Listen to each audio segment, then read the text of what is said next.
জীবনে এই কথাটা মন দিয়ে শোনো। ইবলিস তোমাকে নামাজে অলস করে দেয়, আল্লাহর কুরআন থেকে দূরে রাখতে চায়। কিন্তু এমন একটা কাজ আছে যেটা ইবলিস একদমই সহ্য করতে পারে না। তুমি যখন ভালো কথা অন্যদের কাছে পৌঁছে দাও, একজন মানুষ যখন হেদায়েতের পথে ফিরে আসে, ইবলিসের করা বছর বছরের মেহনত এক মুহূর্তে ধ্বংস হয়ে যায়।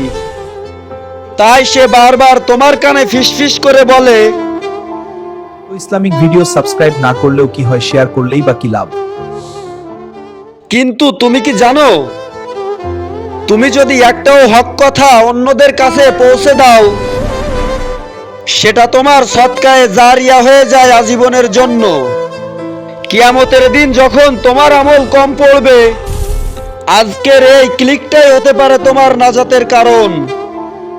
এখন সিদ্ধান্ত তোমার, শয়তানের কথা শুনবে নাকি আল্লাহর পথে দাঁড়াবে।